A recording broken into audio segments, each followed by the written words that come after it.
I got my first road bike in, I'm going to say 1984. I've seen a lot of changes in the bicycle industry, but today we're focusing on road bikes. And what I've noticed, and a lot of this is me also, is roadies, their reluctancy to change. And they kick back quite hard often. And eventually they have no choice because technologies come and they stay and they have to change.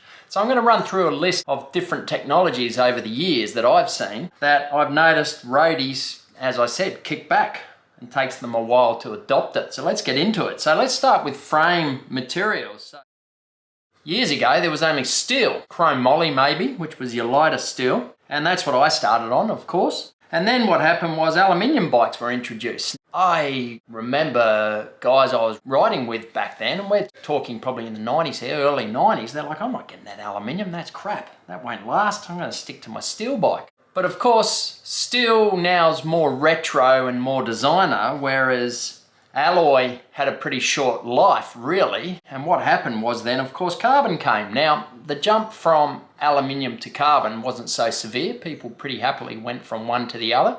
But really, from steel to aluminium, it took them so long to adopt it. But now everyone's on carbon, of course. Next one, pedals. So when I started, again, you had the old strap and you had to pull the strap tight and you'd pull the strap around your foot and that's what held you in.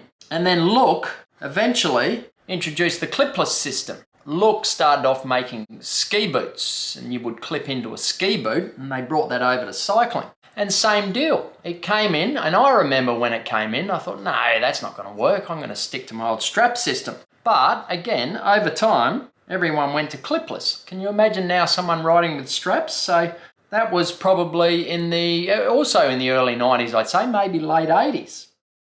Another one, shifting. So down tube shifting. My first nice bike had down tube shifting, and it was actually friction. So you had to actually adjust it between gears and a little micro adjust to make sure that you got it right in the right spot. And then it went in where it clicked. So it went from one gear to the other. I remember my first bike, which had Campagnolo on it, and it was 7-speed and it clicked from gear to gear. I was the talk of the town with that technology, let me tell you. On my steel bike, that's what we all had. And I think it stayed down tube shifters up to about 7-speed. But then of course, along came STI. STI stands for Shimano Total Integration. In other words, you've got your brakes and you've got your shifters all in the one lever. Everyone has their own version of it, SRAM and Campy. I was riding in a group ride and I remember the two boys in front of me, the old boys, they were probably my age. There was one guy, young guy on the ride, he just got this new STI, and I remember them saying, oh, bugger that, I'm not getting that crap, that'll never last. Imagine a bike now without STI. The big one, here it is, brakes. So, of course, rim brakes was all there was for many years, and we all had them. Eventually, in came disc brakes. Now, I find this is one of the biggest kickbacks with roadies, even still today to some point.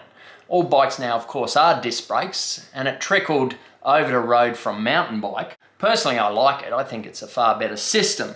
But again, the kickback with brakes, I think this is going to be ongoing for decades yet. There's still some diehards who prefer the old rim brakes, but personally I think disc brakes are better, they work better, particularly in wet weather. Each to their own. But again, it took a lot of people a long time to go disc. Ineos, the pro cycling team, they only went to disc brakes a couple of seasons ago. They were on rim brakes right to the end, so they were real diehards.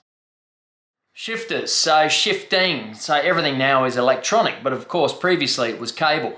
And I was one who took a long time to come across on this one because I'm a bike mechanic, and with a cable I can fix it, I can adjust it mid-ride. If something happens, chances are I can get off my bike and sort it out. Electronics, usually your battery goes flat. If your battery goes flat, you're screwed, you're stuck in that gear. From cable or mechanical over to electronic gearing, it was another phase that took a while. Now, I've only gone to an electronic bike just over a year ago, electronic shifting. Up until then, I was still cable. And now I wonder how the hell did I take so long to go to electronic? It's a far superior system. But again, it took a long time for people to come across to it.